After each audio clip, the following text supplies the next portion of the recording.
So now you're looking to follow basketball and softball. You're looking to get into one too. We are the least successful team at West Texas A&M. I will be honest, and our athletic department does an outstanding job. And yes, we are trying to play catch up with those guys. So we're looking forward to this year and trying to do that. Well, what's cool is you got some games under the belt last year. Right? Walk me through, the decision to play and why that was important to you. And you got the most games under your belt of any team in the LSC. What is that going to do for you? I think the biggest thing was, like was mentioned earlier, routine. And we wanted to keep our routine as we went. We knew that we weren't going to be able to start when we normally start. We'd miss our fall camp, miss our bonding time and our team building time with that. And I kind of talked to our AD and going into the spring, we wouldn't have that opportunity either. Those basically 10 days to just football. So I wanted to use the spring as that catalyst for what we missed out on. So I felt like playing in the fall, we kept a routine for our players, kept them going, and got to the point where in the spring we did all the bonding and the things that we missed out of. And I thought we grew a lot as a team, and our players became more accountable through that by having a normal spring. So that was really why we were doing it, just to keep the routine going. I love it. Well, I know you got a newbie on hand this year. Let's introduce the guys. So I got Chris Thomas over there. He's an inside linebacker. I got Jeremie Karngbaye.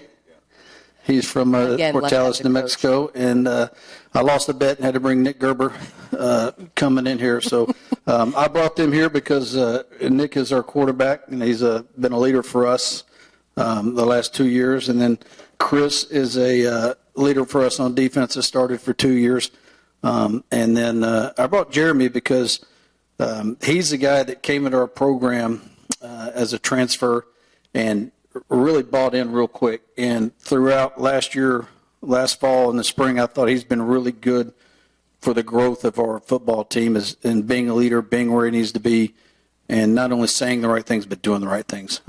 So that's why I wanted to bring him. I think it's safe to say Nick got out of the Big 12 just in time. In fact, I think you might have inspired Texas. So, he's a Texas Tech transfer, and you returned to your mother's alma mater, where she sits in the Hall of Champions. Eve Posey. Remind me what sport she played.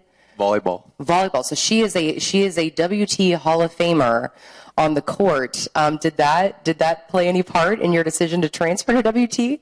It played a little bit. I got a lot of family up north, so that helped out a whole lot. But there's whole lot of things that went into it. But I mean, I just ended up there, and I enjoyed my time up there, and I'm looking forward to this year. What did you know about the program? I guess what kind of led you or piqued your interest? So I went to a few games growing up, and they played at Kimbrough. And Kimbrough, you go up there, and the hill's not there anymore, believe it or not. So I grew up on the hill, and I grew up going to games, so that really led me there. And then the new stadium pushed me there, and then the vision Coach Hughes had moving forward. And I think that it's all come together, and I'm excited for this season to see how it all goes. Yeah, the hill workout, man. That was a fun one. We actually the softball team sold concessions at the game. That was a bucket of fun. How about for you guys? Why WT? Why was it? Why did that pique your interest? And what is it like playing for this one? I guess is a better question. Man, for me, WT, I love it just because Coach Hughes always say, how you do anything is how you do everything. So we focus on the little things. Coming in, watching how they built the program up. First year I got there, we went 8-3, barely missed the playoffs, and I just watched us rooting out the weeds in the program and just growing. Hello. I just came here for basically Coach Hughes. He stuck with me my senior year, and then came here on visit, and I was like, okay, cool, build a new stadium. Gonna play linebacker, let's go. What's cool about you hooped at New Mexico.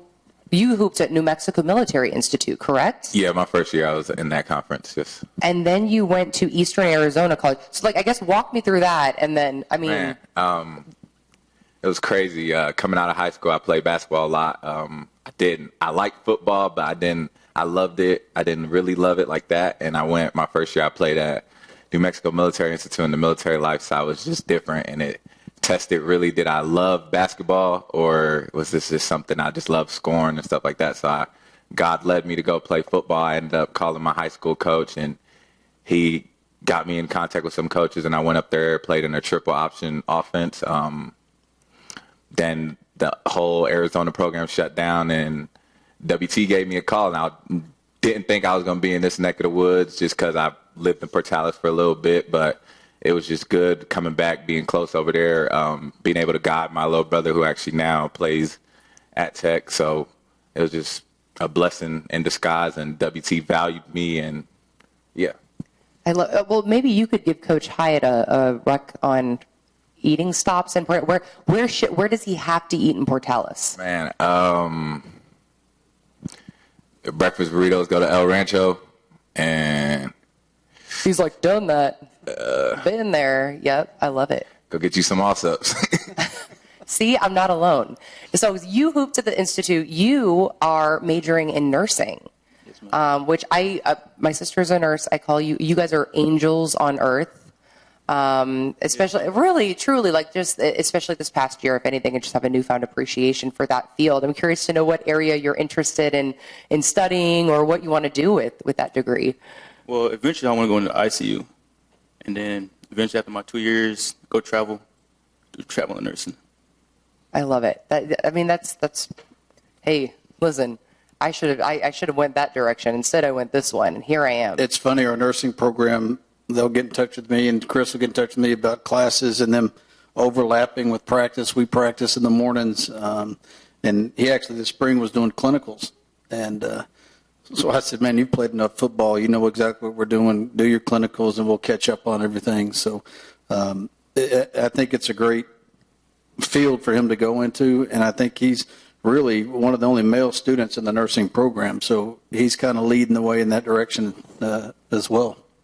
I love that. Now, I'm curious to know how much maybe Nick's mom reminds him of, how great she's the Hall of Famer at WT. I mean, you got big shoes to fill there. I mean, are we reminded of this, you think? I think we remind him more than his mom does. I think we get on him a little bit. I love it. And for you, I know, just kind of leading this thing, what do you want the identity to be this year of this year's team? I just want a team that always does the right thing on and off the field, because I think that the more stuff we take care of off the field is going to translate on the field. So that's going to class, that's being in the film room, that's being in the weight room. And so I just want an identity of hardworking guys who are always going to do the right thing off the field when coaches aren't looking, because in return, that's going to translate on the field in the fall. And did your dad play anything in college? No, he just went to school. So you definitely got the athletic ability for a mom. I'm just putting that out there. I love that. I totally dig that. And lastly, the wagon wheel game. I guess we got to fill. I mean, I wish Hyatt had a mic over there so we could kind of get into this. But, I mean, it is kind of a big deal. Where do we stand right now? What's the current record under your I don't know what the current record is, but it currently sits in my office or in our offices. That's all I know. And we were lucky to have it throughout the COVID year. So we did put on there, I was going to put, the score goes on the wagon wheel. So I was going to put COVID-19 WT ENMU 0, but I just put 2020 that was no contest. COVID-19 killed it. So get those high knees going, because as he said, that grass may be a little higher than it normally is. Guys, I'm so pumped for this season. Thanks so much for being with us today. And go follow WT Softball's lead. Thanks so much. thank you.